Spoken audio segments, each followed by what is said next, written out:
Coming up on this Wednesday edition of Newsline at Noon, evidence is mounting that the unmanned drone that crashed on a South Korean border island this week came from North Korea. A high-ranking US official calls on China to do more to persuade North Korea to denuclearize if it doesn't like Washington's defense strategy in the region.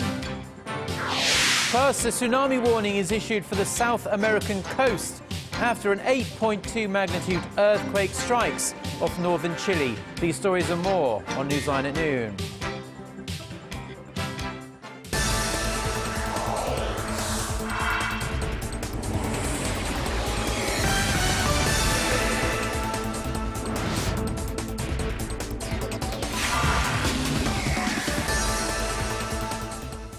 Thanks for joining us. You're watching Newsline at Noon. I'm Ojin Ju in Seoul. Very good to have you with us. I'm Mark Broom. Our top story this lunchtime. Chile has been rocked by a massive 8.2 magnitude earthquake. There have been no reports of injuries or damage, but a tsunami warning has been issued for South America's Pacific coast. Shin Se-min reports. A magnitude 8.2 earthquake struck off the coast of northern Chile Tuesday evening local time, setting off tsunami warnings in the region. The U.S. Geographical Survey said the quake centered 98 kilometers northwest of the Chilean mining post of Iquique, 10 kilometers deep in the Pacific Ocean at 8:46 in the evening. The quake caused small landslides as waves measuring 2 meters struck northern coastal cities within 45 minutes of the quake. At least 9 aftershocks in the magnitude 5 range or higher have been recorded since. There have been no immediate reports of injuries or damage. However, the Pacific Tsunami Warning Center issued tsunami warnings for Chile, Peru, and Ecuador. Other countries in Central America were placed under a tsunami watch. Chile is part of the Pacific's Ring of Fire, an area where earthquakes and volcanic eruptions often occur. The area has been hit with a number of quakes over the past 2 weeks. Shin Se-min, Arirang News. It's becoming increasingly apparent that the unidentified drone that crashed into one of South Korea's border islands earlier this week came from North Korea. Yeah, the drone is suspected to have taken photos of Seoul, Baekryong-do Island, and even South Korea's presidential office. Ji Myung-gil reports. Early investigations show the unmanned drone that crashed into a South Korean border island on Monday is from North Korea. The presidential office of Cheongwade presumes the unmanned vehicle to be from the north, as it was found after North Korea fired scores of artillery shells in the waters south of the northern limit line as part of a live-fire military drill. South Korea's defense ministry is continuing its analysis of the drone and is devising contingency plans to shore up the country's air defense. Military and intelligence officials are known to have concluded that the drones were assembled and developed in North Korea for reconnaissance purposes and was flown in from the north. The light blue drone was found on Baekryong-do Island just south of the disputed Western Sea border between the two Koreas. The drone is 183 centimeters long, almost 2.5 meters wide, and weighs around 12.7 kilograms. There was also a small digital camera installed on its body. Drones can be used for reconnaissance missions with cameras attached. If the unmanned vehicle is loaded with explosives, it can also be used to bomb targets. U.S. experts analyzed several photos of the drone's wreckage that were published in South Korean media and said the drone appears to be well past its prime and could even be considered an antique. Military and intelligence authorities say the unmanned vehicle is known to be similar to another drone that was collected from Paju City in Gyeonggi-do Province, south of the demilitarized zone on March 24th. South Korea's military intelligence authorities are collaborating on the investigation. Ji Myung-gil, Arirang News. Now, a key U.S. official on Asia has criticized China for sticking to its tried and tested but ultimately unsuccessful policy of dealing with North Korea. He also called on Beijing to use its influence to push Pyongyang towards denuclearization. This comes as North Korean leader Kim Jong-un continues to talk tough against the United States. Our UDN reports. The United States top point man on Asia says China is still struggling to set a clear priority in terms of its strategy towards North Korea. Speaking during a conference call hosted by the Asia Society, Daniel Russell, the Assistant Secretary of State for East Asian and Pacific Affairs, laid out two contradicting imperatives faced by Beijing. One is the maintenance of stability on its border, and the other, ending North Korea's quest for nuclear weapons capability. He added that while China continues to hold on to its coaxing tactics towards Pyongyang that proved to be futile, he said Chinese leaders are starting to realize that they need to put China's own national security interest in ending the nuclear program above anything else. The veteran diplomat then urged Pyongyang's traditional ally to take further steps to convince North Korea towards denuclearization.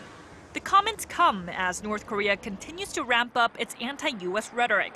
Speaking in front of the commanders of the North Korean People's Army on Tuesday, North Korean leader Kim Jong-un accused the United States of ignoring its good intentions and generosity, and of trying instead to annihilate and isolate the country and crush it by using military force. Kim added he would not accept the U.S. policy towards his country and demolish it completely. Pundits expect Pyongyang to carry out more provocations this month as it's set to celebrate the birthday of late national founder Kim Il-sung and the foundation of the North Korean military. U.S. President Barack Obama is also set to visit South Korea at the end of the month. Yurian, Arirang News. The co-leader of New Politics Alliance for Democracy has proposed an InterKorean summit and sending a South Korean delegation to Pyongyang if needed to improve ties between the two Koreas. In an address to the National Assembly on Wednesday, An Cheol-soo said the summit should be viewed by the Park Geun-hye administration as a step toward reunification after gaining support from the public. With regard to improving the livelihoods of the people, the co-chief suggested holding meetings with the ruling party every first week of the month. And however, also took a swipe at President Park's reform drive.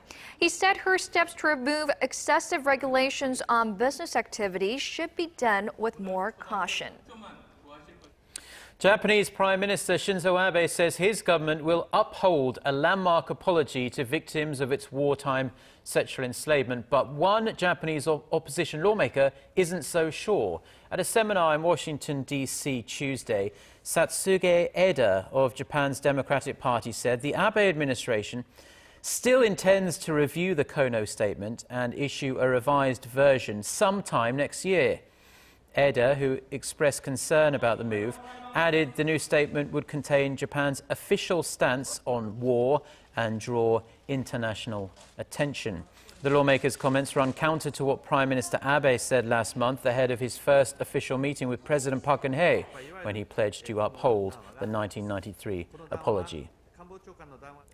Japan is scrapping a nearly half-century ban on the export of weapons and military hardware. It's intended to help Japan assume a larger role in regional security. Yeah, the move has put neighboring countries, however, like Korea and China on edge. Our Kim Hyun-bin reports.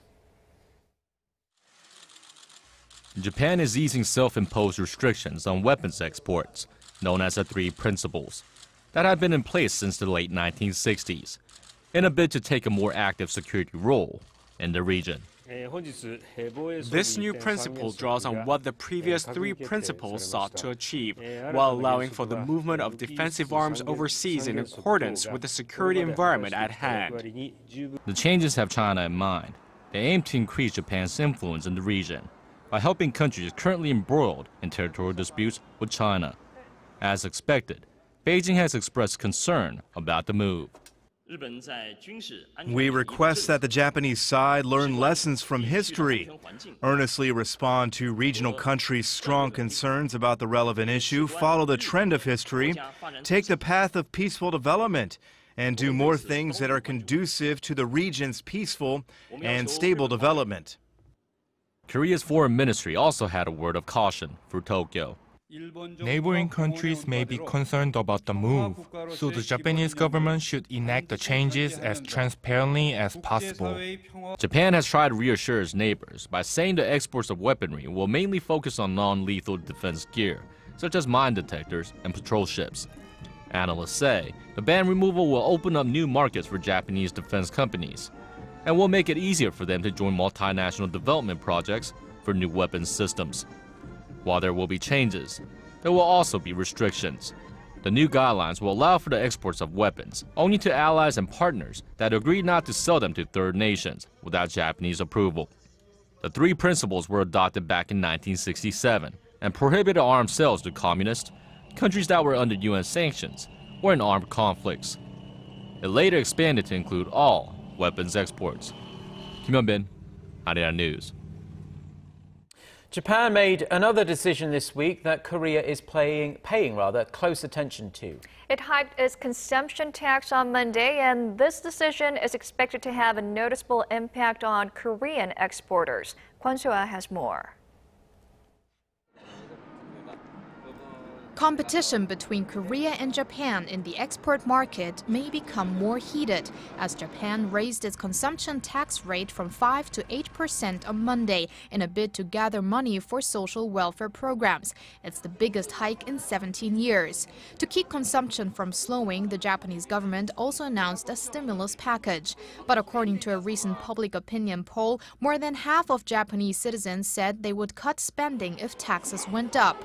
Analysts in Korea say less demand in Japan would require the nation to look overseas for markets, which would stimulate competition with Korea. Last month, Japan saw its first export growth in more than a year. Although the export growth rate is very small at 1.1%, the important thing to notice is that Japan has turned to the positive side of growth. The automobile component, semiconductor, and steel sectors are those in which Korean and Japanese companies go head-to-head. Because of the depreciation of the yen due to Abenomics, and now the possible shift in focus from the domestic to the foreign market, there are concerns that the Korean export market will take a hit. To counter, experts say Korean companies will have to concentrate on price competitiveness and technical development. However, with Korea's exports growing at a stable pace, even in the face of the weaker yen and the stimulus tapering in the US, it remains to be seen whether Japan will emerge as a real threat to Korea's exporters. Kwon So-ah, Arirang News.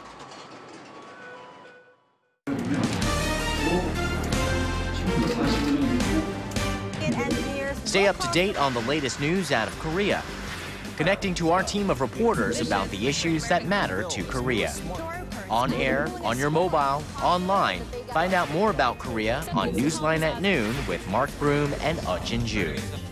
I'm Jin-ju.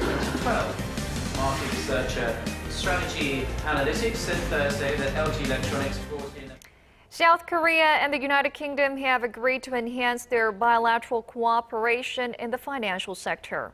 Officials from the countries also discuss ways to finance funding for Korea's reunification when it happens. Our Song Ji-son has the details.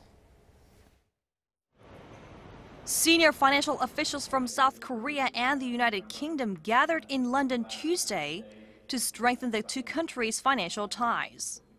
Chaired by Korea's Financial Services Commission Chief Shin Se-min and Lord Mayor of the City of London Fiona Wolf, officials from Seoul also suggested channeling loans from international financial institutions to help North Korea, prepping for reunification in the future. It's crucial to secure enough funding for the construction of highways, ports, factories, and energy infrastructure in North Korea when the two Koreas unite. We need cooperation for the international financial community to ask for loans for those projects. The UK greeted the idea with enthusiasm, saying Korea-UK financial ties will be a new model in financial cooperation. The two countries will make their first step by jointly exploring the Asian and African markets, providing us with the opportunity to share best practice and also seek to consider how we can cooperate on financing infrastructure into third countries. Both sides also share their views on consumer financial protection and cooperating in the fields of financial supervision. The one-day forum was a follow-up to President Park Geun-hye's state visit to Britain last year. Song Ji-son, Arirang News. Now to some alarming news about Korea's snowballing debt problem. The country's household, government and corporate debt, all put together, amounted to over $3.5 trillion US dollars as of the end of last year. That's almost 3 times larger than the total scale of the nation's economy. The Bank of Korea said Wednesday that the ratio of the debt to the nation's GDP stood at 265%.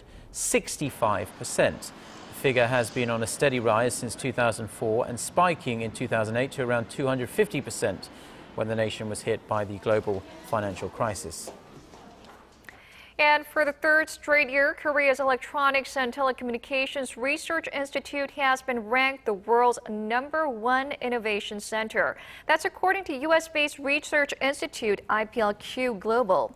Each year, it evaluates some 300 global institutions on their innovation drive and their ability to collaborate with other organizations. Korea's E-Tree took the top spot this year with a patent count of nearly 900. The total is 85% higher than that of the Massachusetts Institute of Technology, the second-best institution on the scorecard. Aside from E-Tree, the only non-American organization to crack the top 10 list was Taiwan's Industrial Technology Research Institute. Korean students have been ranked among the very best in the world at computer-based problem solving. Korean students scored an average of 561 points on the problem solving section of the Program for International Student Assessment. Their score, just a point behind Singapore, was the second highest when taking into account all 44 participating countries and was the highest among OECD countries. It was the program's first assessment of creative problem-solving skills to evaluate the abilities of 15-year-old students when confronted with problems they encounter in everyday life. Japan ranked 3rd on the list. And in other news, accusations are flying around a California courtroom as 2 of the world's biggest electronics companies resume their long-running patent battle. Making its opening statement Tuesday, Apple said Samsung copied the iPhone to figure out how to react and compete with it. Apple is seeking to ban sales of several Samsung phones, including the Galaxy S3. Apple's lawmakers say the company deserves about $2 billion for the infringement, but Samsung's lawyers fired back, saying Apple was merely seeking to make up for losing its lead in the smartphone market. The core of Apple's argument is that it revolutionized consumer electronics with the iPhone in 2007, risking nearly everything in the process, while Samsung took the easy way to success, copying many of its features and making billions of dollars as a result. The trial is expected to last until early May.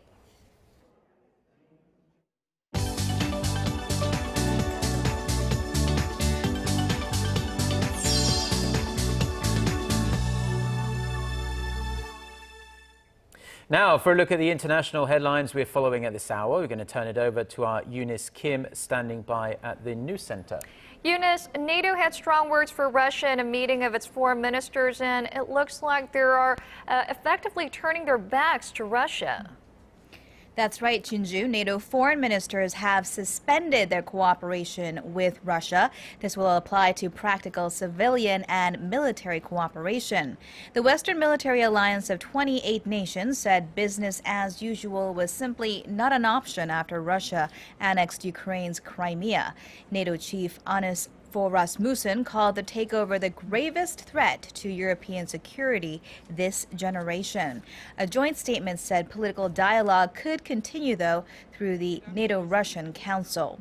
Meanwhile, Ukrainians will feel a significant pinch in their gas bills. Russia's Gazprom announced it will charge 43% more for gas, scrapping a discount previously set up by ousted Ukrainian President Viktor Yanukovych December of last year. Gazprom says Ukraine's unpaid gas bills to Russia stands at $1.7 billion. A congressional hearing was underway in Capitol Hill this morning, where U.S. lawmakers grilled GM's chief Mary Barra on why it took 10 years for the auto giant to recall vehicles with flawed ignition switches that killed at least 13 people. With less than 3 months under her belt as GM's chief executive officer, Mary Barra extended her sincere apology to everyone affected and promised GM will now do the right thing. She also also said she found disturbing employee statements that suggested cost-cutting may have played a factor in discouraging a prompt response to fixing those faulty ignition switches. Meanwhile, GM's recalls do continue, with the total number of cars recalled nearing 7 million this year alone. It called back some 1.3 million vehicles earlier this week to fix a problem in the power steering. More than 3 years after the historic earthquake, tsunami, and nuclear reactor meltdown, the first batch of residents of Fukushima have received the all-clear to return home. The evacuation order was lifted midnight on Monday local time in the Miyakoji district, which is 20 kilometers from the Fukushima Daiichi nuclear plant and at the edge of that exclusion zone. This first lifting affects some 355 residents. Around 138,000 Fukushima Prefecture residents still remain in temporary housing. Several communities remain as ghost towns. And here's a food for thought. Consuming fruits and vegetables every day is not only good for your health, but it could also extend your life. This according to a study by scientists in the UK who found that people who had 7 servings of fruit and vegetables a day can cut their risk of death by 42%. Researchers followed data from more than 65,000 adults over a 7-year period and compared their nutrition information to mortality data. They found that a diet rich in fruit and vegetables, with an emphasis on the vegetables, can act as a defense against cancer, heart disease, and other problems. So Mark and Chunju, eat those fruits and veggies. Back to you. Well, thank you very much for the tip there, Eunice. And now we're going to talk about something that's the polar opposite of healthy fruit and vegetables, because hamburgers and French fries are becoming increasingly popular meal option here in Korea for children and also us busy adults. And as you might expect, this kind of diet is having an effect on the nation's waistline and its health. Paul Yee reports. Fast food restaurants have soared in number in recent years and become a popular meal destination for those on the go. Local fast food chain Lotteria had some 1,100 stores nationwide as of 2013, a 24% jump compared to 3 years earlier. Overseas chains like McDonald's and Burger King have also grown in number, as more and more people are reaching for burgers to fill their appetites, despite knowing it's not very healthy. I don't think about the calories because I'm very active. I worry about the calories because I'm a woman, but usually I'm cool about it when it comes to eating hamburgers. However, experts are advising consumers to think twice before ordering. The Korea Consumer Agency recently analyzed the contents of trademarked fast food burger sets. Let's take a look at the calories. Burger King's Whopper meal topped the list at over 1,100 calories. This is almost half the daily requirement of 2,600 calories recommended for men between the ages of 19 and 29. McDonald's Big Mac meal fall with just over 1,000 calories, and the burger sets of Lotteria and KFC came in at around 900.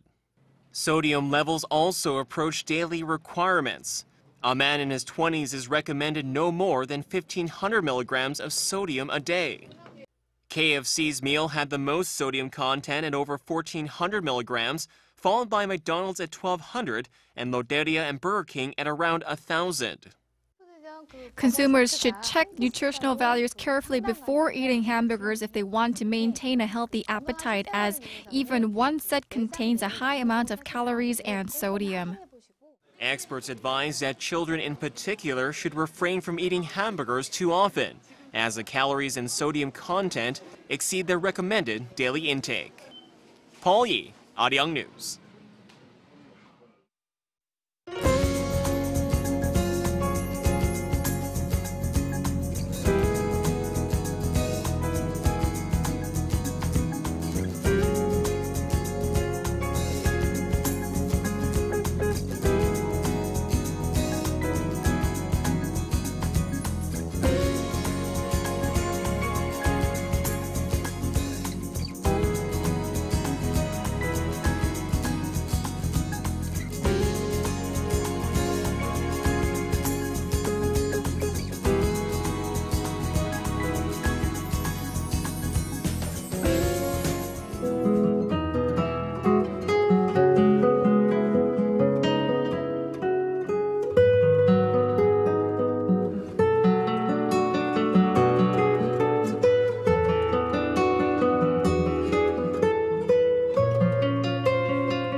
And those are the stories we're following at this hour. And I think if you want to visit that palace there, the Changdeok-gung Palace, best going today because rain is in the forecast tomorrow. Yes, that's right. Hope you enjoyed this warm spring weather today. Mark and I will be back at the same time tomorrow. Thank you for watching.